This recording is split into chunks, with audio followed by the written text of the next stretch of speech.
Louisiana Beer Reviews, Founders Black Rye.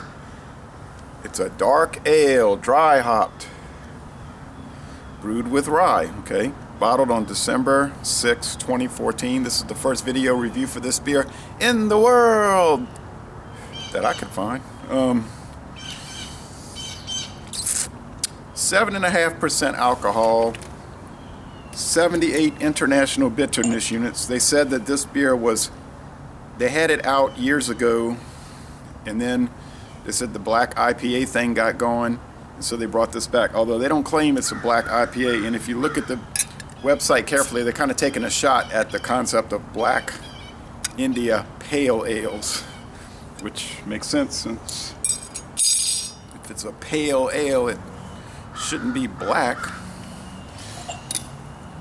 But the people making the black IPAs know that. They just kept trying to, ooh, look at all that vapor. They're just trying to capitalize on the IPA name. You know, they're making everything an IPA now. Red ales, IPA. But Founders saying this is more of an authentic rye dark ale. Reintroduced in January. You know, it was bottled in 2014, but apparently it hit the market in January 2015. Reintroduced. They use 2-row malted barley, heavily kilned rye, and wheat malts. It's sold from January to March. It gets an outstanding score on Beer Advocate.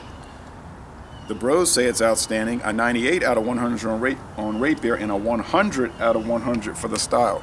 It's right here at 7:59, 8 a.m. Probably just turned 8 a.m.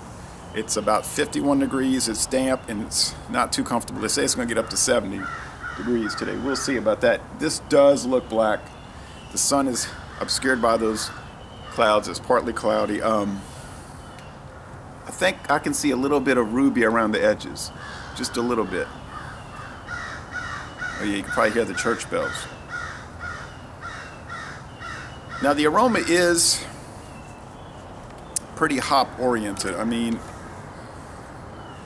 if I couldn't see the beer, I would think it was an IPA, because you got the strong hop resin, not so much rye.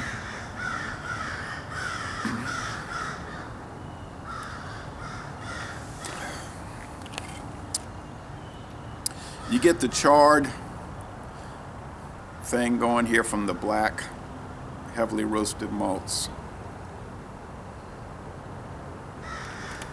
Here's the sun. Yeah, it's more ruby now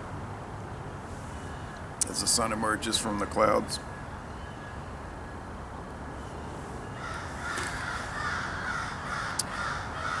The mouthfeel is actually light to medium.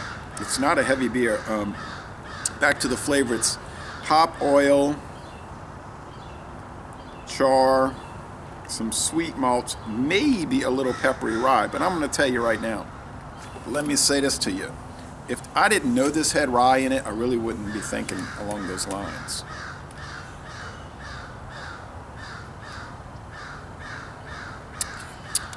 The finish is on the dry side. It's pretty easy going. 7.5%. It doesn't taste that strong. I was a little thirsty. It's sort of refreshing. It's not particularly bitter. I mean, you think it's 78 IBUs. This is going to be so bitter. It really is not that bitter at all. I have to tell you, this is the first Founders beer I've had that I didn't think was really top notch.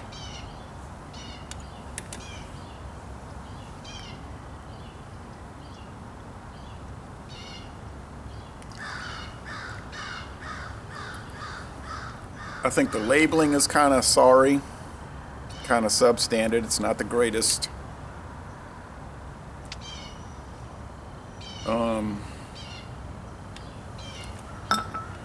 The flavor of the beer is sort of, it's a step down from what they normally put out,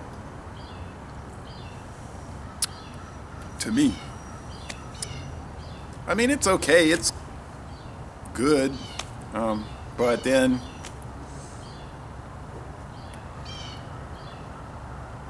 Bass Stout was good.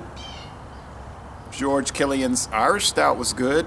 Probably better than this. That's been discontinued, and I think the Bass Stout's been discontinued, and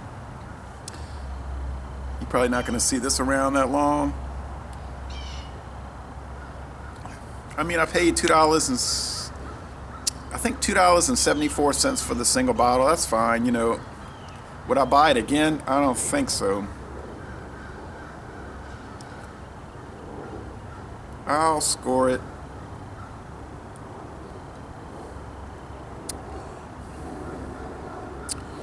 It's a B plus. I mean, it's very good, but it's not up to their normal standard. It's not excellent at all. So, Laissez Les Bon Temps Roulé are very good, but sort of a failure for Founders. And I'm going to end this review by saying, y'all come on down to New Orleans.